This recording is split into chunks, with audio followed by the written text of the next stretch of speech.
ये दोनों बाप बेटा ट्रैफिक जाम में फंसी कार में बैठे आपस में ही बहस कर रहे थे तो अचानक ही उनके सामने वाली वैन से धमाके वाले अंदाज में दरवाजा तोड़कर कोई उनकी कार पे हमला कर देता है। ये जो कार से निकले थे डर कर वापस कार में बैठ जाते हैं। हमला करने वाला कोई इंसान है या जानवर समझ नहीं आ रही। पाँव उसके किसी जानवर जैसे और उसके एक हाथ की जगह पैर था। पुलिस इस अजीब सी क्रिएचर को पकड़ कर ले जाती है और हमें पता चला है कि इस शहर में किसी बीमारी की वजह से इंसान जानवरों की शक्ल लेने लगे हैं। गवर्नमेंट इस बीमारी का इलाज ढूंढने में लगी है। फ्रांस्कियो जिसे हमने गाड़ी में देखा था उसकी वाइफ भी इसी बीमारी का शिकार थी जिसे हॉस्पिटल में एडमिट किया गया था। फ्रांस्कियो चाहता था कि वो अपनी वाइफ का खुद ख्याल रखे पर उसकी बिगड़ी कंडीशन की वजह से डॉक्टर उसे हॉस्पिटल में ही रहने का मशवरा देते हैं। वो उससे जब मिलने जाता है तो हमें उसकी शक्ल दिखाई जाती है जो बिल्कुल किसी जानवर से मिल रही थी। फ्रांस्कियो अपने बेटे को भी जब उसकी मॉम से मिलने का कहता है तो वो जवाब देता है कि क्या करूंगा मैं उनसे मिलके, अब तो वो मेरी बात भी नहीं समझ पाती। फ्रांस्कियो कहता है अरे वो तो तुम्हें देख के ही खुश हो जाएगी,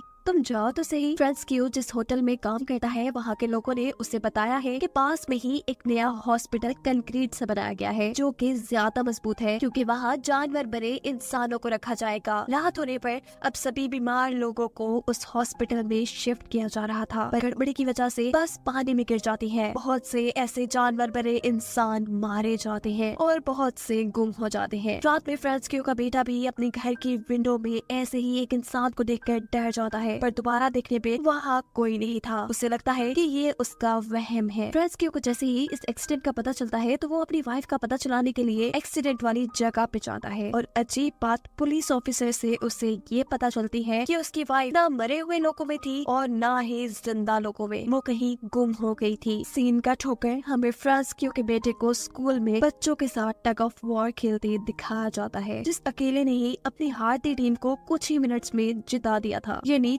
उसके अंदर बहुत ताकत आ गई थी, कैसे ये उसे भी नहीं मालूम था। इस सब में उसका नेल भी टूट चुका था, इसीलिए जब वो घर जा रहा होता है तो उसकी दोस्त उसे रोककर उसे फ्राइडे को होने वाली पार्टी के बारे में पूछती है जिसमें वो किसी वजह से नहीं जाना चाहता था। घर आकर वो नोटिस करता है कि उसकी रीढ़ की हड्डी बाहर निकल रही है। वो डर जाता है कि कहीं वो भी जानवर तो नहीं बन रहा। इस डर में वो जोर जोर से नहाने लग जाता है लेकिन ये कोई महल थोड़ी ना थी जो उतर जाती। यही दूसरी तरफ फ्रैंकियो को सुपर मॉल में वही पुलिस ऑफिसर मिलती है जिससे उसे अपनी वाइफ के गुमने